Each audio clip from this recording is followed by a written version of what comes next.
সেখানে কিন্তু তার দীর্ঘদিনের সাক্ষী, বিভিন্ন সাক্ষী, চড়াই উতরাই এবং উত্থান পতনের গল্পও কিন্তু গেঁথে আছে এই ফিরোজা বাসভবনে। এবং এভার কেয়ারে চিকিৎসাধীন বেগম খালেদা জিয়া দীর্ঘদিন চিকিৎসা নেওয়ার পর তিনি জীবন মৃত্যুর সন্ধিক্ষণে ছিলেন, সংকটাপন্ন অবস্থায় ছিলেন বিভিন্ন সময় আমরা জেনেছি, এবং দেশবাসীকে কাঁদিয়ে শেষ পর্যন্ত তিনি বিদায় নিলেন। এবং তার ছেলে জনাব তারেক রহমান তিনি দেশে এসেছেন, তার যে রাজকীয় সংবর্ধনা আমরা দেখেছিলাম, যে আনন্দ আমরা দেশবাসীর চোখে দেখতে পেয়েছিলাম, বিএনপি নেতাকর্মীর চোখে দেখতে পেয়েছিলাম, সবার চোখে দেখতে পেয়েছিলাম, সেই আনন্দ কিন্তু আজ একেবারে ম্লান হয়ে গেছে। গতকাল ভোর 6টায় বেগম খালেদা জিয়া ইন্তেকাল করেছেন। আপনারা দেখতে পাচ্ছেন বেগম খালেদা জিয়া এসেছেন, বাংলাদেশের পতাকাবাহী তার মরদেহ তার ফিরোজাতে ফিরে এসেছে, কিন্তু তিনি ফিরে এসেছেন একেবারে নিথর দেহ নিয়ে। তাকে একেবারে নিথর দেহ নিয়ে তিনি তার ফিরোজায় ঢুকছেন।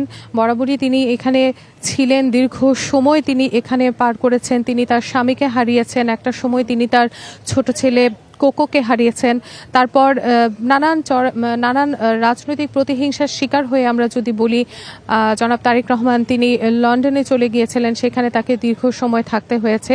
এবং এখানে তিনি কিন্তু দেশের বাইরে চলে যেতে পারতেন, কিন্তু তিনি কিন্তু দেশের বাইরে যাননি। তিনি একটি কথাই বলে গেছেন যে এই বাংলাদেশের মাটি হবে তার শেষ আশ্রয়স্থল, এবং এখানেই তিনি থাকবেন, এখানে তিনি ফিরে আসবেন, এই কথাই কিন্তু তিনি বারবার বলে গেছেন। এবং একটি কথা আমরা তার শেষ ভাষণে শুনেছি যে প্রতিহিংসা নয়, হানাহানি নয়, একটি সুন্দর রাষ্ট্র গঠনের স্বপ্ন, কিন্তু একটি গণতান্ত্রিক রাষ্ট্র গঠনের স্বপ্ন কিন্তু বেগম খালেদা জিয়া সবসময় দেখে গেছেন। সেই স্বপ্ন তিনি বুনেছেন এই ফিরোজায় বাসভবন থেকে। এই স্বপ্নের এখানে থেকেই তিনি নানান দিক নির্দেশনা দিয়েছেন দলের নেতাকর্মীদের জন্য, নানান দিক নির্দেশনা দিয়েছেন দেশবাসীর জন্য। আজ এখানেই তিনি এসেছেন, কিন্তু একেবারে নিথর দেহ নিয়ে তিনি ফিরেছেন। তিনি এসেছেন এবং কিছুক্ষণ পরে তার এই মরদেহ তার এই প্রিয় বাসভবন থেকে নিয়ে যাওয়া হবে, এবং জানাজার পরে রাষ্ট্রীয় মর্যাদায় তাকে দাফন করা হবে তার প্রিয় স্বামী জনাব জিয়াউর রহমানের পাশে। মরদেহবাহী যে অ্যাম্বুলেন্সটি সেটি এর মধ্যে 36 জুলাই যে এক্সপ্রেস ওয়ে সেটিতে কিন্তু উঠেছে এবং সামনের দিকে এগিয়ে যাচ্ছে। একেবারেই সর্বোচ্চ নিরাপত্তা ব্যবস্থা মধ্য দিয়েই আমরা দেখছি যে বিএনপি চেয়ারপারসনের যে মরদেহবাহী অ্যাম্বুলেন্সটি অর্থাৎ যে গাড়ি ভর্তি সেটি সামনের দিকে এগিয়ে যাচ্ছে। বিএনপি চেয়ারপারসন বেগম খালেদা জিয়া তার বর্ণাঢ্য রাজনৈতিক জীবন আমরা দেখেছি, অনেক ত্যাগ তিতিক্ষার মধ্য দিয়ে তিনি রাজনৈতিক জীবন অতিবাহিত করেছেন। 80 বছরের জীবন। আমরা যদি সক্রিয় রাজনীতির কথা দেখি তাহলে 41টি বছর তিনি সক্রিয় রাজনীতিতে ছিলেন আমরা দেখেছি, অর্থাৎ বিভিন্ন সময়ে আন্দোলন সংগ্রামে তার আসলে যে ভূমিকা, গণতন্ত্র পুনরুদ্ধার থেকে শুরু করে গণতন্ত্র রক্ষায় যে তার যে অনস্বীকার্য ভূমিকা সেটি আসলে একেবারেই অম্লান। বাংলাদেশের রাজনৈতিক ইতিহাস যতদিন থাকবে তার এই অবদান ইতিহাস এই জাতি মনে করবে, এমনটাই বলা হচ্ছে। আমরা দেখেছি যে তার যে নির্দেশনা, তার যে গণতন্ত্রের প্রতি তার যে ত্যাগ তিতিক্ষা সেটি আসলে এখন ইতিহাসের একটি অংশ হয়েছে। আর সেই ইতিহাসকে ধারণ করে নিশ্চয়ই আগামীর বাংলাদেশ ধারণ করবে, আগামীর বাংলাদেশ আসলে এগিয়ে যাবে, এমনটাই কিন্তু সর্বস্তরের মানুষের আশা প্রত্যাশা। আমরা একটু বলতে চাই, এখন আমরা বনানী কাকুলি হয়ে অর্থাৎ এই যে ফ্লাইওভার, সেই ফ্লাইওভার ধরে গাড়ি ভর্তি এগিয়ে যাচ্ছে। আমরা আছি, বহরের সঙ্গে আছি। বিএনপি চেয়ারপারসন বেগম খালেদা জিয়ার যে মরদেহবাহী অ্যাম্বুলেন্সটি আছে সেটি সামনে আছে, বহরের মাঝখানেই আছে। আমরা এগিয়ে যাচ্ছি, নিশ্চয়ই দর্শক আমরা দেখাচ্ছি যে সামনের দিকে বহরের সঙ্গেই আমরা এগিয়ে যাচ্ছি। বিএনপি চেয়ারপারসনের যে দীর্ঘ যে রাজনৈতিক যে কেরিয়ার, সেই কথাই যেটি বলতে চাই যে একজন গৃহবধূ ছিলেন, শান্ত একজন গৃহবধূ, একেবারেই সাধারণ জীবনযাপনে যিনি ছিলেন তিনি তারপরেই তাকে আসলে একটি পরিবেশ প্রেক্ষাপটের মধ্য দিয়ে 1981 সালের সেই 30 মে শহীদ প্রেসিডেন্ট জিয়াউর রহমানের যে মর্মান্তিক মৃত্যু, তারপরেই আসলে তাকে দলের হাল ধরতে হয়।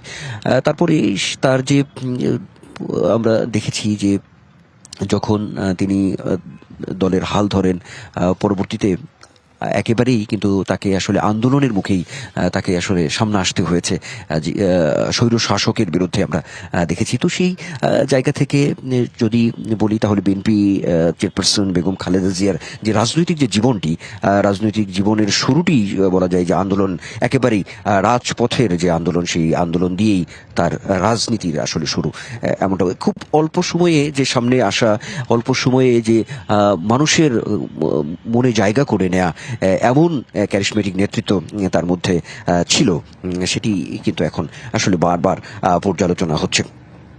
একটা বিষয় তো থাকেই যে রাজনীতিকের জীবনে উত্থান পতন থাকে, এটি সবাই হয়তো স্বাভাবিকভাবেই বলার চেষ্টা করছেন। কিন্তু বিএনপি নেত্রী, বিএনপি চেয়ারপারসন বেগম খালেদা জিয়া মামলা মোকদ্দমা, গ্রেপ্তার, কারাবাস, নির্যাতন, প্রতিপক্ষের আক্রমণ, এসব ঝুঁকি মানে থাকে রাজনীতিকের জীবনে। খালেদা জিয়াও এমন জুলুম নির্যাতন সহ্য করেছেন, আমরা দেখেছি। সহ্য করেছেন তিনি স্বামী ও সন্তান হারানোর গভীর শোক, আর এমনিতেও তো বিভিন্ন জটিল রোগে তিনি ছিলেন অনেক দিন, দীর্ঘ রোগ যন্ত্রণাও তো তার ছিল। আমরা যদি একটু বলার চেষ্টা করি, সেটি আমরা গহরের সঙ্গে আছি। আমরা এখন যদি বলি রাজধানীর যে কুর্মিটোলা যে হাসপাতালটি আছে, ঠিক সেই সামনের রাস্তা ধরে, অর্থাৎ হোটেল রেডিসনের সামনে দিয়ে গাড়িবহরটি এগিয়ে যাচ্ছে। বিএনপি চেয়ারপারসন বেগম খালেদা জিয়ার যে অর্থাৎ মরদেহবাহী যে অ্যাম্বুলেন্স, সেটি বহরের মধ্যেই আছে। আমরা বহরের সঙ্গে আছি, কিছুটা সামনে। দর্শক নিশ্চয়ই আমরা চেষ্টা করছি দেখানোর, হোটেল রেডিসনের সামনে দিয়ে আমরা এগিয়ে যাচ্ছি। গন্তব্য হচ্ছে বিএনপি চেয়ারপারসন বেগম খালেদা জিয়ার যে মরদেহ, সেটি গুলশানে, অর্থাৎ তার যে বাসভবন ফিরুজার উদ্দেশ্যে এখন সামনের দিকে এগিয়ে যাচ্ছে। আমরা আছি বহরের সঙ্গে। একটু বলতে চাই যে মহান মুক্তিযুদ্ধের সময় কঠিন একটা পরিস্থিতির মধ্যেও কিন্তু বিএনপি চেয়ারপারসন বেগম খালেদা জিয়া আসলে পড়েছিলেন। আমরা যদি ইতিহাসে দেখি, দেশ স্বাধীন করার এক প্রাণপণ লড়াইয়ে যখন যুক্ত হয়ে পড়েন স্বামী জিয়াউর রহমান, তারপরের যে আসলে পরিস্থিতি, সেটিও আসলে তাকে খুবই মানে এক ধরনের সংগ্রামী জীবনের মধ্য দিয়ে বিএনপি চেয়ারপারসন বেগম খালেদা জিয়াকে আসলে যেতে হয়েছে। দুই শিশুপুত্রকে নিয়ে সংকটে তাকে পড়তে দেখা গেছে। একই সঙ্গে আমরা দেখেছি, যদি মুক্তিযুদ্ধের ওই সময়ের যদি একটু ইতিহাস টানি, আমরা দেখেছি যে মানে একরকম ওর কাছে সাহায্য চাওয়া, সেই সঙ্গে চট্টগ্রাম থেকে ঢাকায় এসে মানে ঠিকানা বদল করে একরকম আত্মগোপনেই ছিলেন মুক্তিযুদ্ধের ওই সময়টিতে বিএনপি চেয়ারপারসন বেগম খালেদা জিয়া। একরকম যে এই যে তার জীবনটি আমরা যদি একটু পিছন ফিরে তাকাই, তাহলে তার হয়তো রাজনৈতিকভাবে তার সফলতা আছে, তাকে কিন্তু আসলে অনেক ত্যাগ তিতিক্ষার মধ্য দিয়ে অতিবাহিত হতে হয়েছে। অর্থাৎ তার জীবদ্দশায় তিনি এক ধরনের সংগ্রামের মধ্য দিয়ে তিনি এগিয়ে গিয়েছেন। সেটি রাজনীতি, সেটি পারিবারিক জীবন, সর্বোপরি একজন সংগ্রামী নেত্রী তিনি ছিলেন। সর্বোপরি আমরা দেখেছি তিনি আপোষহীন হয়েছেন। তার যে নেতৃত্ব গুণ, তিনি কোনো কিছুর সঙ্গে তিনি আপোষ করেননি। তিনি চাইলে তার যে জীবন, তিনি অনেক স্বচ্ছন্দ একটি জীবনের মধ্য দিয়ে তার রাজনৈতিক জীবন অতিবাহিত করতে পারতেন, কিন্তু সেটি কখনোই করেননি। তিনি দেশ ও দশের কথা চিন্তা করেছেন, মানুষের কথা চিন্তা করেছেন।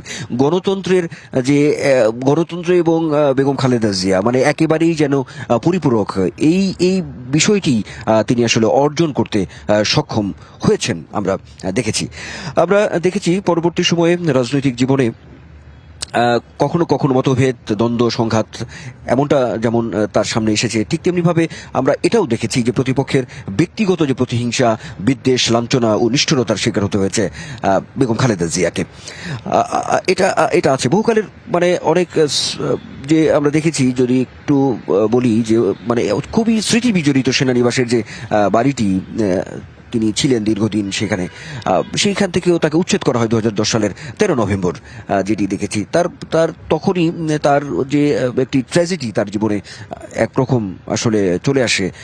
দেখেছি আমরা ব্যক্তিগতভাবে তার এই পরিস্থিতির সম্মুখীন হতে হয়। অর্থাৎ গণমাধ্যমের সামনে সেদিন তাকে অশ্রুসজল অবস্থায় দেখেছে দেশবাসী, এমনটা দেখেছি। অর্থাৎ অজস্র ঘটনা মানে আছে যে পরম ধৈর্য, আত্মশক্তি আত্মমর্যাদা বজায় রেখেছেন বিএনপি চেয়ারপারসন, এটা বলাই যায়।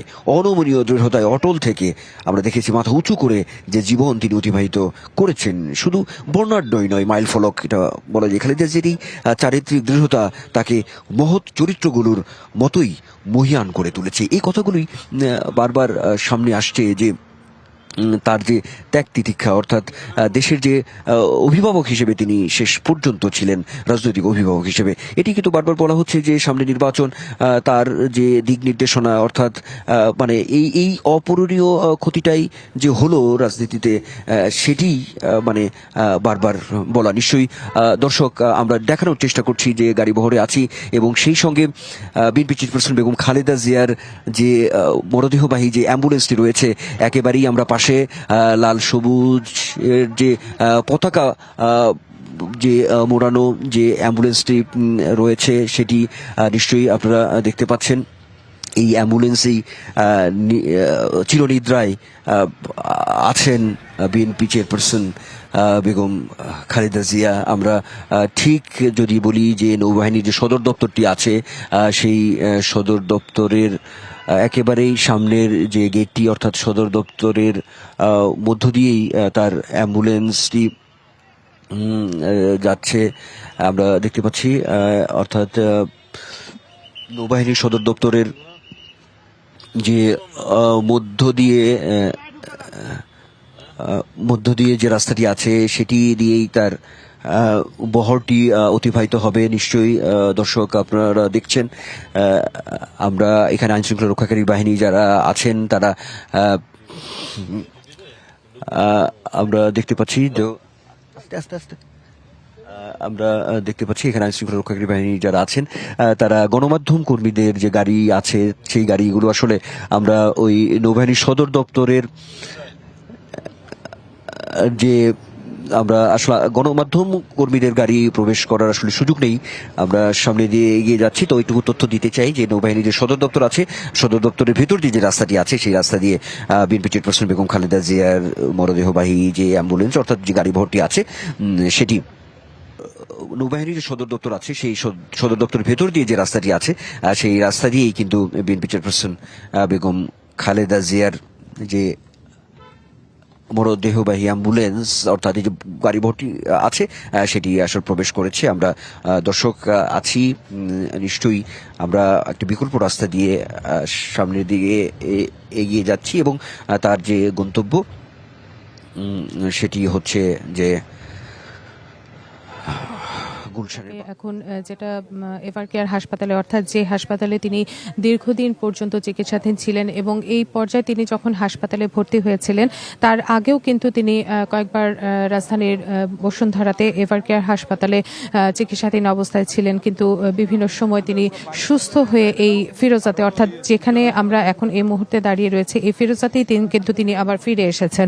আমরা কিন্তু এবারও বেগম খালেদা জিয়া ফিরে আসছেন, কিন্তু দুর্ভাগ্য হচ্ছে তার এবারে ফিরে আসাটা একেবারেই ভিন্ন, এবং যাকে আমরা আসলে অন্তিম যাত্রা বলি, বা একেবারেই শেষবারের মতো তিনি তার ফিরোজা ভবনে বা ফিরোজা বাসভবনে ফিরে আসছেন, এবং এখান থেকে তাকে পরবর্তীতে কিছুক্ষণ রেখে এখান থেকে নিয়ে যাওয়া হবে সংসদ ভবনে। সেখানে মানিক মে এভিনিউতে তার জানাজা সম্পন্ন করার পর দীর্ঘদিন পর, অর্থাৎ দীর্ঘ প্রায় আমরা বলতে পারি যে অনেক বছর পর জিয়াউর রহমানকে যখন মেরে ফেলা হয়েছিল, তারপর এখন তিনি তার স্বামীর কাছে আবার ফিরে যাবেন, কিন্তু তার নিথর দেহ নিয়ে। আমরা আসলে এখানে ফিরোজার যে পরিস্থিতি দেখতে পাচ্ছি, সেইখানে আমরা একটু বলি যে সকাল থেকে, অর্থাৎ ভোর থেকেই কিন্তু নিরাপত্তা কর্মীরা, নিরাপত্তা বাহিনীর যে সদস্য রয়েছে, পুলিশ থেকে শুরু করে এসএসএফ থেকে শুরু করে সবাই, র্যাব সদস্যরা, এখানে কড়া নিরাপত্তা জোরদার করা হয়েছে। এবং এখন আমরা কিছুক্ষণের মধ্যে দেখতে পাচ্ছি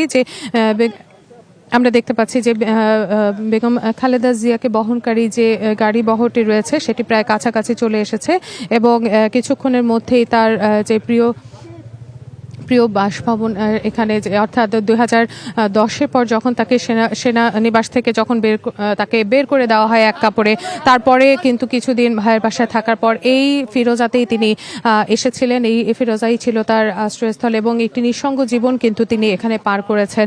এই ফিরোজা ভবনটি কেবলমাত্র তিনি এখানে ছিলেন তা না, এখানে কিন্তু তার দীর্ঘদিনের সাক্ষী, বিভিন্ন সাক্ষী, চড়াই উতরাই এবং উত্থান পতনের গল্পও কিন্তু গেঁথে আছে এই ফিরোজা বাসভবনে।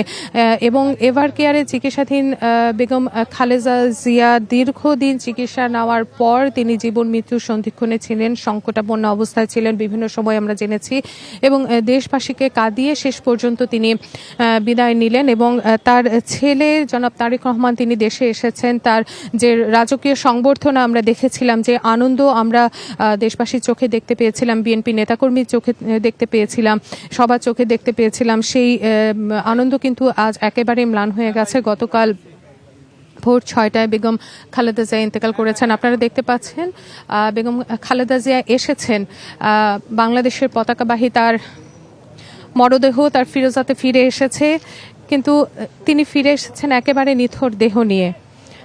তাকে একেবারে নিথর দেহ নিয়ে তিনি তার ফিরোজায় ঢুকছেন। বরাবরই তিনি এখানে ছিলেন, দীর্ঘ সময় তিনি এখানে পার করেছেন। তিনি তার স্বামীকে হারিয়েছেন, একটা সময় তিনি তার ছোট ছেলে কোকোকে হারিয়েছেন। তারপর নানান রাজনৈতিক প্রতিহিংসার শিকার হয়ে আমরা যদি বলি, জনাব তারেক রহমান তিনি লন্ডনে চলে গিয়েছিলেন, সেখানে তাকে দীর্ঘ সময় থাকতে হয়েছে। এবং এখানে তিনি কিন্তু দেশের বাইরে চলে যেতে পারতেন, কিন্তু তিনি কিন্তু দেশের বাইরে যাননি। তিনি একটি কথাই বলে গেছেন যে এই বাংলাদেশের মাটি হবে তার শেষ আশ্রয়স্থল এবং এখানেই তিনি থাকবেন, এখানে তিনি ফিরে আসবেন। এই কথাই কিন্তু তিনি বারবার বলে গেছেন। এবং একটি কথা আমরা তার শেষ ভাষণে শুনেছি যে প্রতিহিংসা নয়, হানাহানি নয়, একটি সুন্দর রাষ্ট্র গঠনের স্বপ্ন, কিন্তু একটি গণতান্ত্রিক রাষ্ট্র গঠনের স্বপ্ন কিন্তু বেগম খালেদা জিয়া সবসময় দেখে গেছেন। সেই স্বপ্ন তিনি বুনেছেন এই ফিরোজায় বাসভবন থেকে। এই স্বপ্নের এখানে থেকেই তিনি নানান দিক নির্দেশনা দিয়েছেন দলের নেতাকর্মীদের জন্য, নানান দিক নির্দেশনা দিয়েছেন দেশবাসীর জন্য। আজ এখানেই তিনি এসেছেন, কিন্তু একেবারে নিথর দেহ নিয়ে তিনি ফিরেছেন। তিনি এসেছেন এবং কিছুক্ষণ পরে তার এই মরদেহ তার এই প্রিয় বাসভবন থেকে নিয়ে যাওয়া হবে এবং জানাজার পরে রাষ্ট্রীয় মর্যাদায় তাকে দাফন করা হবে তার প্রিয় স্বামী জনাব জিয়াউর রহমানের পাশে। আমরা এখানকার পরিস্থিতি যদি একটু বলতে চাই তাহলে ক্যামেরার সাহায্যে একটু দেখাতেই হয় যে আইন শৃঙ্খলা বাহিনীর সদস্যরা কিন্তু সদা তৎপর রয়েছেন এবং এখানে পুলিশ থেকে শুরু করে সব ধরনের আইন শৃঙ্খলা বাহিনী, সেনাবাহিনী এখানে তৎপর রয়েছে যেন কোনো রকমের বিশৃঙ্খলা তৈরি না হয়। এবং এখানে আমরা যদি বলি যে আসলে বেশিরভাগ নেতাকর্মী থেকে শুরু করে সবাই আজকে তার জন্য দোয়া করার জন্য এবং তার জানাজায় অংশ নেওয়ার জন্য গিয়েছেন, কিন্তু এখন এখানে আমরা দেখছি পরিবারের কিছু সদস্য রয়েছে, যে পরিবারের সদস্যরা এখানে এসেছেন। এবং আমরা যদি বলি যে ফিরোজা বাসভবনের পাশেই রয়েছে তারেক রহমান যে বাসাটিতে উঠেছেন, সেই বাসায় সেখানে কিন্তু অনেক পুরনো সহকর্মী থেকে শুরু করে আমরা যদি বলি যে পরিবারের যে সদস্যরা, সেই সদস্যরাও কিন্তু এখানে এসেছেন তাকে শেষ বিদায় জানানোর জন্য। এবং আশেপাশে বাসিন্দাদের যেন কোনো রকমের সমস্যা না হয়, তারা যেন কোনো রকমের এই তার এখানে আসা বা তাকে নিয়ে আসা, এই ঘটনাকে নিয়ে যেন কোনো রকমের যান চলাচল বা কোনো রকম বিঘ্নিত না হয় কোনো কিছু, সব কিছুই কিন্তু এখানে সুন্দরভাবে পরিচালনা করা হচ্ছে। অর্থাৎ বেগম খালেদা জিয়াকে ঘিরে এখানে কিন্তু সবাই এসেছেন ভারাক্রান্ত মনে, তারা দাঁড়িয়ে রয়েছেন এবং বেগম খালেদা জিয়ার কে বহনকারী যে লাশবাহী গাড়িটি রয়েছে, যে মরদেহ বহনকারী গাড়িটি রয়েছে, সেই গাড়িটি এখন প্রবেশ করতে দেখেছি আমরা।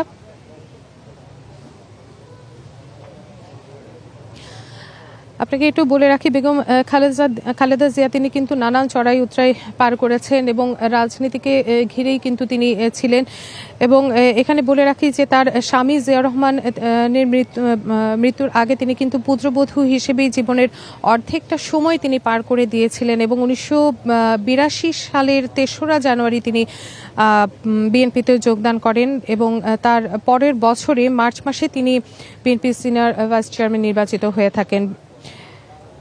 তারপর 111-এর আলোচিত মঈনুদ্দিন এবং ফখরুদ্দিন সরকারের সময় দায়ের করা জিয়া অরফানেজ ট্রাস্ট দুর্নীতি মামলায় 2018 সালে নিম্ন আদালতে 5 বছরের সাজা হলে তাকে কারাগারে পাঠিয়ে দেওয়া হয়। বিশেষ ব্যবস্থায় পুরান ঢাকার পরিত্যক্ত কারাগারে তাকে রাখা হয়েছিল। এরপর ওই বছরই 1 এপ্রিল তাকে বর্তমানে বাংলাদেশ মেডিকেল বিশ্ববিদ্যালয়ে তাকে ভর্তি করা হয়। পরে নিম্ন আদালতের সাজা বাড়িয়ে আরও 10 বছর করে হাইকোর্ট। অর্থাৎ আমরা দেখতে পাচ্ছি যে পুরো সময়টাতেই কিন্তু তিনি ছিলেন একজন লড়াকু সৈনিক এই দেশের মানুষের জন্য, এবং এই রাজনীতির মাঠে নিজেকে কিন্তু তিনি সবসময় সরব রেখেছেন। তিনি লড়ে গেছেন এবং গণতন্ত্র প্রতিষ্ঠা করার জন্য কিন্তু তিনি সবসময় চেষ্টা করেছেন। শুধুমাত্র তাই না, তিনি 3 বার প্রধানমন্ত্রী নির্বাচিত হয়েছিলেন এবং তার সময় কিন্তু বেশ কিছু ইতিবাচক দিক আমাদের চোখে পড়ে, যা এখনো আমরা আসলে সেটা দেখতে পাই। 2020 সালের দিকে তিনি সারা বিশ্ব যখন করোনা ভাইরাসের সংক্রমণের মধ্যে ছিল, সে সময় পরিবারের আবেদনের প্রেক্ষিতে 6 মাসের জন্য তিনি শর্ত সাপেক্ষে মুক্তি লাভ করেছিলেন বেগম খালেদা জিয়া। এবং আমরা দেখি তারপর যখন তিনি অসুস্থ হয়ে পড়েন পরবর্তী সময়ে, তখন কিন্তু আমরা দেখেছি গত সরকারের সময় তাকে বিদেশে নিয়ে চিকিৎসা করার জন্য কিন্তু বারবার দলের পক্ষ থেকে বলা হচ্ছিল, কিন্তু নানান জটিলতার কারণে শেষ পর্যন্ত তিনি যেতে পারেননি। সবশেষ অন্তর্বর্তী সরকার ক্ষমতায় আসার পর অর্থাৎ 5ই আগস্টের পর তিনি তার ছেলে দীর্ঘ সময় পর তিনি লন্ডনে গিয়েছিলেন চিকিৎসার জন্য তার ছেলে তারেক রহমানের কাছে, এবং সেখানে গিয়ে তিনি চিকিৎসা নিয়ে একটু সুস্থ বোধ করলে তিনি দেশে ফিরে আসেন। এবং দেশে ফিরে আসার পর কিন্তু তিনি এই যে বাসভবন ফিরোজা, সেখানেই তিনি এসেছিলেন। সে সময় কিন্তু ফিরোজা একটি উৎসব মুখর একটি পরিবেশ সেখানে ছিল, কারণ বেগম খালেদা জিয়া তিনি ফিরে এসেছেন সুস্থ হয়ে। এখান থেকে তিনি আবার দলকে দিক নির্দেশনা দিবেন, আবারও তিনি ত্রয়োদশ জাতীয় সংসদ নির্বাচনে অংশগ্রহণ করবেন, এরকম একটি প্রত্যাশা কিন্তু সবার মধ্যেই ছিল। কিন্তু তারপর তিনি যখন একেবারে অসুস্থ হয়ে পড়েন গত নভেম্বরে, তখন তাকে নিয়ে যাওয়া হয় এভার কেয়ার হাসপাতালে। এর আগে কিন্তু তিনি বিভিন্ন সময় এভার কেয়ার হাসপাতালে গিয়েছেন, এভার কেয়ার হাসপাতালে চিকিৎসা নিয়েছেন। এভার কেয়ার হাসপাতাল থেকে তিনি সুস্থ বোধ করলে সেখান থেকে তিনি এই ফিরোজায় ফিরে এসেছেন। কিন্তু এবারে বিষয়টি একেবারে ভিন্ন, তিনি সুস্থতার সাথে ফিরে আসতে পারেননি। এবারে নিয়ে আসা হয়েছে বেগম খালেদা জিয়ার নিথর দেহ।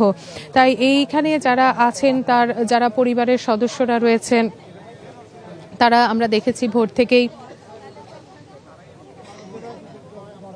থেকেই এখানে ভিড় করেছে এবং তাকে এক নজর শেষবারের মতো দেখার জন্য তারা কিন্তু উদগ্রীব হয়ে এখানে দাঁড়িয়ে রয়েছে। এই বিষয়টিও কিন্তু আমাদের চোখে পড়েছে। এর আগে একটু বলে রাখি যে এখানে বারবারই বলা হচ্ছে যে বেগম খালেদা জিয়া একটি নিঃসঙ্গ জীবন যাপন করেছেন এখানে। 2015 সালে তিনি এর আগে তিনি সেনাবাহিনী কিছু পতিতদশা সেনা সদস্যের হাতে তার স্বামী জিয়াউর রহমান নিহত হওয়ার পর তিনি দীর্ঘ সময় ধরে তিনি রাজনীতির হাল ধরেছিলেন এবং নানান চড়াই উতরাই তিনি সে সময় পার করেছিলেন। পরবর্তীতে 2015 সালের কিন্তু প্রথম প্রহরে দেখা যায় যে তিনি সে সময় দেখা যায় 2015 সালে কিন্তু তিনি তার ছেলেকেও হারিয়েছেন, অর্থাৎ তার ছোট ছেলে কোকোকে তিনি 2015 সালে হারান। তারপর তার বড় ছেলে অর্থাৎ তারেক রহমান, যিনি এখন বাংলাদেশে অবস্থান করছেন, তিনি কিন্তু দীর্ঘ সময় দেশের বাইরে ছিলেন এবং তিনি দেশে আসতে পারেননি। বেগম খালেদা জিয়াও সে সময় ছেলের কাছে যেতে পারেননি। ফলে পরিবারের কাছ থেকে তিনি অনেকটা সময়ই আসলে দূরে ছিলেন এবং পরিবারের যে মায়া, সেই মায়া কিন্তু তিনি ত্যাগ করেছেন। সেই মায়া ত্যাগ করেছেন তারেক রহমান, কারণ তিনিও আসতে পারেননি তার মার কাছে এবং বেগম খালেদা জিয়াও যেতে পারেননি সেই সময় তারেক রহমানের কাছে। এবং পরবর্তীতে এবছরের জানুয়ারিতে যখন বেগম খালেদা জিয়া সব জটিলতা শেষ করে তিনি যখন যান, দীর্ঘ সময় পর তার ছেলের সাথে দেখা হয়। কিন্তু একটি কথা আসলে বলতে হয়, এই দেশের মাটিতে 2017 বছর পর কিন্তু মা ছেলের দেখা হয়েছে। অর্থাৎ তারেক রহমানের এই আগমন অত্যন্ত আনন্দের থাকলেও এখন কিন্তু আজকের দিনে এটি বিষাদে পরিণত হয়েছে। আমরা আসলে এখান থেকে জানাচ্ছিলাম ফিরোজা বাসভবনে, অর্থাৎ তার দীর্ঘদিনের যে আবাসস্থল এই ফিরোজা বাসভবনে তাকে নিয়ে আসা হয়েছে। এখানকার পরিস্থিতি এবং কিছুক্ষণ পরেই হয়তো এখান থেকে পরিবারের সদস্যদের সাথে তাকে দেখবেন, তারপরে তাকে নিয়ে যাওয়া হবে মানিক মিয়া এভিনিউতে। সেখানে তার জানাজা সম্পন্ন হওয়ার পর তাকে তার প্রিয় স্বামী জিয়াউর রহমানের কবরের পাশেই তার জন্য তাকে সমাহিত করা হবে। আমরা একটু মানিক মিয়া এভিনিউতে আমাদের আরেক সহকর্মী আছেন মিজানুর রহমান, আমরা একটু তার কাছে যাব এবং তার কাছ থেকে একটু জেনে নিব আসলে সেখানকার পরিস্থিতি কি। তাসনুভা যেমনটি জানাচ্ছিলেন, আসলে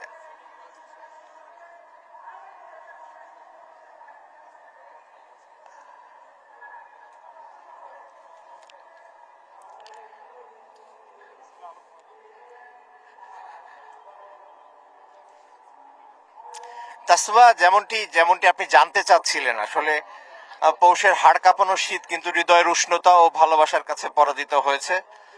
সকাল থেকেই কিন্তু দেশের বিভিন্ন প্রান্ত থেকে নেতাকর্মীরা ছুটে আসছেন এবং ক্রমশই মানিক মিয়া এভিনিউ কিন্তু একটি জনসমুদ্র যে পরিণত হবে তার আভাস আমরা দেখতে পাচ্ছি। আপনি উপর দিয়ে তোলা ছবিটিতে দেখতে পাচ্ছেন যে কি পরিমাণ মানুষ এই মুহূর্তে সমাগম হয়েছে।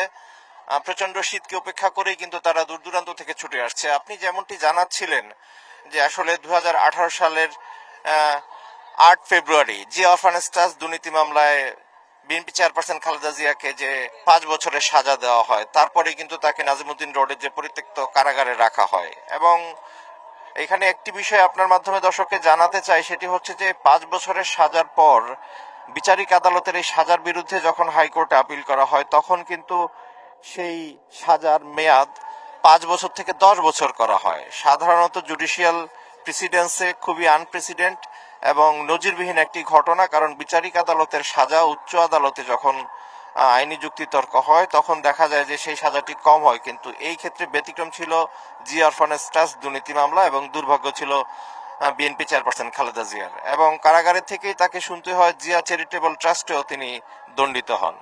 এবং আইনজীবীদের যে বক্তব্য ছিল সে বক্তব্য ছিল জিয়া অরফানেজ এবং জিয়া চ্যারিটেবল ট্রাস্ট দুটোই যে এতিমদের জন্য যে দানের টাকা, সেই দানের টাকা কিন্তু কেউ আত্মসাৎ করেনি এবং ওই মুহূর্তে সেই দানের টাকা 4 গুণ বৃদ্ধি হয়ে ব্যাংক অ্যাকাউন্টেই ছিল। তারপরও কিন্তু দণ্ডিত করা হয় এবং প্রেডিকশনেবল ডকুমেন্ট বা ফ্যাব্রিকেটেড ডকুমেন্টের মধ্য দিয়ে সেই কনভিকশন দেওয়া হয়, এমন অভিযোগ ছিল তার আইনজীবীদের মধ্য দিয়ে। আর খালেদা জিয়ার রাজনৈতিক জীবনের যেই কাহিনীগুলো আপনি বলতেছিলেন, সেই তার ধারাবাহিকতা যদি বলতে হয়, খালেদা জিয়া শুধু বাংলাদেশের গণতান্ত্রিক আন্দোলনের নয়, সারা বিশ্বের গণতান্ত্রিক আন্দোলনের জন্য একজন অনুপ্রেরণার নাম, একজন রোল মডেলের নাম। যার আপসহীন দৃঢ়তা, অনমনীয় মনোভাব এবং আধিপত্য বিরোধী যার চেতনা সারা বিশ্বের গণতান্ত্রিক কামী প্রতিটি মানুষের জন্য একটি অনুপ্রেরণার আধার হয়ে থাকবে বলে মনে করেন তার শুভাকাঙ্ক্ষীরা। এর পাশাপাশি উনি আগামী প্রজন্মের যে তরুণ রাজনীতিবিদ যারা হবেন তাদের জন্য একটি অনুকরণীয় দৃষ্টান্ত হিসেবেও কিন্তু বিএনপি মহাসচিব বলেছেন যে খালেদা জিয়ার যে বর্ণাঢ্য জীবন চরিত্র সেটি হবে আগামী দিনের তরুণ রাজনীতিবিদদের জন্য এক অনুকরণীয় দৃষ্টান্ত। এর পাশাপাশি আপনার মাধ্যমে আরো জানাতে চাই, গৃহিণী থেকে প্রধানমন্ত্রী হয় মানুষটি ছিল সারা বিশ্বের দ্বিতীয় মুসলিম নারী প্রধানমন্ত্রী। প্রথম নারী প্রধানমন্ত্রী ছিলেন ডটার অফ ইস্ট খ্যাত পাকিস্তানের বেনজির ভুট্টো। এরপরে কিন্তু বিএনপি চেয়ারপারসন খালেদা জিয়া বিশ্বের দ্বিতীয় নারী প্রধানমন্ত্রী হন এবং তার শাসনামল অর্থাৎ 91 বিএনপি সরকারের মধ্য দিয়ে কিন্তু বাংলাদেশের যে গণতান্ত্রিক শাসন ব্যবস্থা, সেই গণতান্ত্রিক শাসন ব্যবস্থা প্রাতিষ্ঠানিক রূপ পায় এবং এই প্রাতিষ্ঠানিক রূপের মধ্য দিয়ে কিন্তু মানুষের ভোটের অধিকার, কথা বলার অধিকার, মৌলিক যে অধিকারগুলোর কথা সংবিধানে স্বীকৃত রয়েছে, সেই অধিকারগুলোর সামগ্রিক চর্চাটি শুরু হয় এবং সেই ধারাবাহিকতায় তিনি কিন্তু সারা জীবনই তার রাজনৈতিক জীবনে জেল জুলুমের মধ্য দিয়ে গিয়েছে এবং এর শুরুটা হয়েছিল কিন্তু আপনার স্বৈরশাসক এরশাদের আমল থেকে এবং সেই স্বৈরশাসক এরশাদের আমলে তার দৃঢ়তা এবং আপসীন মনোভাবের কারণেই কিন্তু তিনি আপসীন নেত্রীর খেতাবটি অর্জন করেন জনগণের কাছ থেকে। এবং সেই খেতাবটিও আসে আসলে 86 নির্বাচনকে কেন্দ্র করে, যখন সেই নির্বাচনে জামায়াত, বিএনপি বাদ দিয়ে আওয়ামী লীগ সহ অন্য রাজনৈতিক দলগুলো অংশগ্রহণ করে, শুধুমাত্র বিএনপি সেই নির্বাচনে অংশগ্রহণ করেনি এবং যার ফলশ্রুতিতে সেই নির্বাচন সাধারণ মানুষের কাছে গ্রহণযোগ্যতা হারায় এবং পরবর্তীতে আমরা দেখলাম যে 90 তীব্র গণ অভ্যুত্থানের মধ্য দিয়ে কিন্তু এরশাদ সরকারের পতনটি ঘটে। এবং সেই ক্ষেত্রে এই কারণেই এই গণতান্ত্রিক রাজনীতির একজন আপসীন নেত্রী হিসেবেই খালেদা জিয়াকে চিরস্মরণীয় করে রাখবে তার যেই বর্ণাঢ্য রাজনৈতিক ইতিহাস। এবং গতকালই আসলে বাংলাদেশের রাজনীতির বর্ণাঢ্য একটি অধ্যায়ের পরিসমাপ্তি ঘটলো, যেই অধ্যায়ের প্রতিটি পাতায় পাতায় রয়েছে সংগ্রামমুখর রাজনৈতিক নেত্রীর দৃঢ়তার কথা, সাহসিকতার কথা, অনমনীয় মনোভাবের কথা, যার মধ্য দিয়ে তিনি দেশ ও দেশের মানুষকে কতটা ভালোবাসতে পারেন তার একটি নজিরবিহীন দৃষ্টান্ত তিনি স্থাপন করে গিয়েছেন। একটি তথ্য আপনার মাধ্যমে দর্শকদের জানাতে চাই যে শহীদ প্রেসিডেন্ট জিয়াউর রহমান এবং বিএনপি চেয়ারপারসন খালেদা জিয়ার শেষ বিদায়ের দিনটির মধ্যে কিন্তু কাকতালীয়ভাবে একটি সাদৃশ্য রয়েছে। 1981 সালের 30 মে চট্টগ্রাম সার্কিট হাউসে কিন্তু শহীদ প্রেসিডেন্ট জিয়াউর রহমান শাহাদাত বরণ করেন, আর খালেদা জিয়াও কিন্তু 30 ডিসেম্বর 2025 তিনি কিন্তু আমাদের চিরবিদায় দেন, সারা দেশকে শোকের সাগরে ভাসিয়ে তার এই চলে যাওয়া। এমন একটি সময় চলে যাওয়া যখন বাংলাদেশ একটি ক্রান্তি লগ্নে রয়েছেন বলে মনে করেন রাজনীতিবিদরা। তারা বলছেন গণতান্ত্রিক উত্তরণের পথে থাকা বাংলাদেশ, কারণ গেল 1.5 দশক যে ফ্যাসিবাদী শাসন ব্যবস্থা বাংলাদেশে ছিল, মানুষের ভোটের অধিকার যেভাবে কেড়ে নেওয়া হয়েছিল, সেই ভোটের অধিকার ভোটের অধিকার পুনরুদ্ধারে ত্রয়োদশ জাতীয় সংসদ নির্বাচন যখন সামনে, ঠিক এমন একটি সময় তিনি চলে গেলেন। কারণ তিনি বাংলাদেশ জাতীয়তাবাদী দল বিএনপি বর্তমান প্রেক্ষাপটে বাংলাদেশের সবচেয়ে বড় দল এবং সেই দলের তিনি অভিভাবক, এবং সেই ধারাবাহিকতায় তিনি দেশের রাজনীতিরই একজন অভিভাবক, এবং অতএব একটি অভিভাবকের শূন্যতা কিন্তু বোধ করছে বাংলাদেশ। তবে বিএনপি চেয়ারপারসনের সুযোগ্য পুত্র বিএনপির ভারপ্রাপ্ত চেয়ারম্যান তারেক রহমান, এখন আছি আমরা গুলশানে, অর্থাৎ ফিরোজার এই সামনে, অর্থাৎ বিএনপি চেয়ারপারসন বেগম খালেদা জিয়া দীর্ঘদিন যেখানে থেকেছেন বাসভবন ফিরোজার এই পাশটাতে। যদি একটু বলে রাখি দর্শক, অর্থাৎ বিএনপি চেয়ারপারসন বেগম খালেদা জিয়া যে মরদেহবাহী যে অ্যাম্বুলেন্সটি, সেটি আমরা দেখেছি যে অর্থাৎ তার যে বড় ছেলে তারেক রহমান 196 নম্বর যে বাসাটি আছে সেই বাসাতে তিনি উঠেছেন, এবং আমরা দেখেছি যে অ্যাম্বুলেন্সটি বিএনপি চেয়ারপারসনের মরদেহ বহনকারী অ্যাম্বুলেন্সটি 196 নম্বর বাড়ির গেট দিয়ে প্রবেশ করেছে।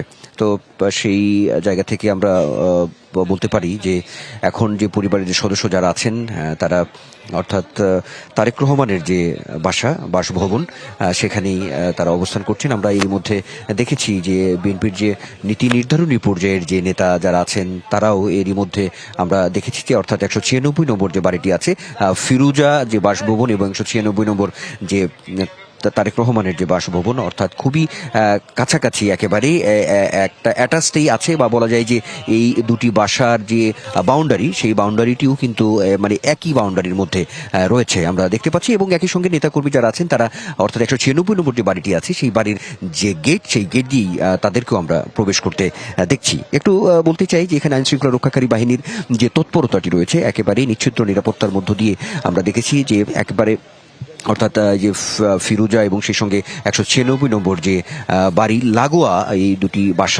বাসার ঠিক সামনের আইনশৃঙ্খলা রক্ষাকারী বাহিনী, এখানে বিজিবির সদস্য, এখানে পুলিশ সদস্যরা একেবারেই কিন্তু নিচ্ছিদ্র একটি নিরাপত্তা বলয় এখানে তৈরি করে রাখা হয়েছে, এমনটা আমরা দেখতে পাচ্ছি। একটু জানিয়ে রাখি, সেটি হচ্ছে যে এখানে আমাদের কাছে যে তথ্যটি আছে যে আগে থেকেই দলের পক্ষ থেকেও বলা হচ্ছিল যে বিএনপি চেয়ারপারসন বেগম খালেদা জিয়ার মরদেহ সেটি এই যে বাসভবন অর্থাৎ ফিরোজা এখানে কতক্ষণ আসলে রাখা হবে। আমাদের কাছে তথ্য ছিল যে খুব বেশি সময় এখানে রাখা হবে না, খুব বেশি হলে 1-1.5 ঘন্টা এমন একটি তথ্য ছিল।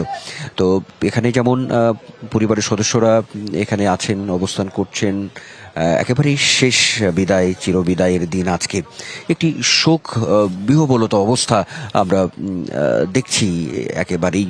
তো সেই জায়গা থেকে নেতাকর্মীদেরও আমরা দেখেছি যে যারা একটু নীতি নির্ধারণী পর্যায়ের নেতা আছেন তারা এর মধ্যে এই 196 নম্বর যে বাড়িটি আছে সেই বাড়ির গেট দিয়ে তারা আসলে প্রবেশ করেছেন আমরা বলতে পারি। আর একটু যদি বলি, বিএনপি চেয়ারপারসন বেগম খালেদা জিয়া আসলে হয় মানুষের জীবনে রাজনীতিবিদদেরও বহু অপ্রত্যাশিত কিছু আকস্মিক ঘটনা ঘটে, খালেদা জিয়ার রাজনীতিতে যুক্ত হওয়াটাও তেমনই এক অনিবার্য আকস্মিকতার আসলে পরিণাম বলতে পারি আমরা। জিয়াউর রহমান মানে কখনো স্ত্রীকে রাজনীতির প্রতি যে আগ্রহী করবেন বা এরকম কোনো তথ্য ঠিক নেই এখন পর্যন্ত। ইতিহাসের দিকে তাকালে তিনি আগ্রহী ছিলেন না। তার প্রয়াণের পর বিএনপি সাংগঠনিকভাবে অনেকটা দুর্বল হয়ে পড়ে আমরা দেখেছি। এক পর্যায়ে 1982 সালের 3 জানুয়ারি খালেদা জিয়া বিএনপির সদস্যপদ গ্রহণ করেন। শুরু হয় তার রাজনৈতিক জীবন। এই যে তার রাজনৈতিক জীবনের যে শুরুটা, আমরা যদি একটু পিছন ফিরে তাকাই তাহলে দেখি যে রাজনৈতিক জীবন, রাজনীতি শুরুই হয় তার আন্দোলনের মধ্য দিয়ে। আমরা দেখেছি একরকম সংগ্রামের মধ্য দিয়েই কিন্তু আসলে তার শুরু। একদিকে তিনি স্বামীকে হারালেন, পরবর্তীতে সেই দলের হাল ধরা এবং দলের নেতাকর্মীরা তারা খুব করে চাচ্ছিলেন পারিবারিকভাবে পরিবারের পক্ষ থেকেও তিনি রাজনীতিতে আসবেন, সেটি খুব বেশি যে সাই পাওয়া, সেই সাইটু তিনি পাচ্ছিলেন না। একদিকে তার শোক একরকম পারিবারিক ব্যক্তিগত জীবনে, অন্যদিকে এই যে বড় যে দায়িত্ব নেওয়া, দায়িত্ব পালন করা, যে একটি ব্রত সামনে তার আসে, অর্থাৎ একটা চ্যালেঞ্জের মধ্যেই তাকে আসলে আসতে হয়। গৃহবধূ ছিলেন তিনি, একেবারেই স্বাভাবিক জীবনযাপন, আটপুরে যে জীবন, শান্ত গৃহবধূ তিনি ছিলেন। তো সেখান থেকেই আসলে এই যে গুরুদায়িত্ব, একটি বড় দলের কাণ্ডারি হওয়ার যে বিষয়টি রয়েছে সেটি আমরা দেখি তার রাজনৈতিক জীবনে। পরবর্তীতে যে বিষয়গুলো আসলে সামনে এসেছে আমরা দেখেছি, সেই জায়গা থেকে যদি বলি যে দলীয় শৃঙ্খলা ও নেতৃত্ব সমুন্নত রাখার পাশাপাশি আমরা দেখেছি যে সেই এরশাদের যে স্বৈর শাসন বিরোধী গণ আন্দোলন, সেই গণ আন্দোলনের ভেতর দিয়ে খালেদা জিয়ার যে নেতৃত্ব, সেটি আমরা সুপ্রতিষ্ঠিত হতে দেখেছি। সেটি এখন প্রথমেই যে একটি বিষয় আছে যে আমরা একটু যদি বলি যে সাংগঠনিক জায়গা থেকে বিএনপি চেয়ারপারসন খালেদা জিয়া কিন্তু দলের শীর্ষ পদ যেটি পাওয়া, সেটি কিন্তু আসলে তিনি পাননি। তাকেও যে এই যে প্রক্রিয়া, দলীয় যে প্রক্রিয়াটি রয়েছে, তার মধ্য দিয়েই তাকে আসলে আসতে হয়েছে। রাজনৈতিক প্রক্রিয়ার মধ্য দিয়েই কিন্তু তাকে আসলে আসতে হয়েছে। আমরা দেখেছি যে ভাইস চেয়ারম্যান তিনি হয়েছেন, তার পরবর্তীতে ভারপ্রাপ্ত চেয়ারপারসন বিএনপির, তার পরবর্তীতে বিএনপি চেয়ারপারসনের দায়িত্ব তাকে গ্রহণ করতে আমরা দেখেছি। একটা কথা বলা যায় যে এই যে রাজনীতিতে যে তার যোগ শুরু করা, আসলে সেই জায়গা থেকে 43 বছরের রাজনৈতিক জীবন, সক্রিয় যদি বলি আমরা 41 বছরই তিনি, আমরা দেখেছি যে এই যে অন্যতম বৃহৎ যে রাজনৈতিক দল বিএনপি, শীর্ষ নেতা হিসেবে তিনি নেতৃত্ব দিয়েছেন দীর্ঘ প্রায় 41টি বছর। এরশাদ বিরোধী আন্দোলনের দিকে যদি একটু তাকাই, যে বিএনপি চেয়ারপারসন বেগম খালেদা জিয়ার যে ভূমিকাটি তখন ছিল, যে কারণেই তার যে সংগ্রামী যে জীবন এবং যেখান থেকেই তিনি আসলে আপসীর উপাধি যে ভূষিত হন তিনি, সেই জায়গাটাও আসলে একরকম মাইল ফলক তার জন্য, তার রাজনৈতিক জীবনের টার্নিং পয়েন্ট, এটা কিন্তু আমরা বলতেই পারি। খালেদা জিয়ার নেতৃত্বে আমরা দেখেছি 1983 সালে গঠিত হয়েছিল 7 দলীয় ঐক্য জোট। তারপর 1986 সালে তিনি একরকম জাতির সামনে, জাতির কাছে একরকম অঙ্গীকার পূরণের মধ্য দিয়ে জাতীয় নির্বাচনে অংশগ্রহণ না করে যে আমরা দেখেছি যে আপোষহীন নেত্রী হিসেবে তখনই কিন্তু আসলে তিনি অভিধা পান, এমনটা আমরা দেখেছি। 1987 সাল থেকে তিনি এরশাদ হটাও যে আন্দোলন, এক দফা আন্দোলন শুরু করেন, অর্থাৎ তার নেতৃত্বেই কিন্তু এই যে জোরালো আন্দোলনটি তখন একেবারেই কিন্তু সারা দেশ ফেটে পড়েছিল। এমন ইতিহাসের আসলে সাক্ষী তিনি, এমন রাজনীতিকে তিনি আসলে বহন করেছেন, এমন প্রেক্ষাপটকে তিনি সামনে নিয়ে গিয়েছেন। অর্থাৎ তার যে এই যে নেতৃত্ব গুণ, তার যে আমরা দেখেছি যে তার যে ক্যারিসমেটিক যে নেতৃত্ব গুণ, একই সঙ্গে তার যে এই যে পদচারণা, তার যে সামনে থেকে নেতৃত্ব দেওয়া, তার যে বক্তব্য, অর্থাৎ একেবারেই কিন্তু এই বিষয়গুলো তখন তৈরি হয়েছে। তো দীর্ঘ রাজনৈতিক আন্দোলন সংগ্রামের পর আমরা যদি দেখি যে 1991 সালের 27 ফেব্রুয়ারি অনুষ্ঠিত পঞ্চম জাতীয় সংসদ নির্বাচনে তার নেতৃত্বে বাংলাদেশ জাতীয়তাবাদী দল বিজয়ী হয়। দেখেছি এই নির্বাচনে অনেকেরই আমরা দেখেছি যে পূর্বানুমান ছিল যে তার বিরোধী পক্ষই বিজয়ী হবে, এমন দেখা গেছে।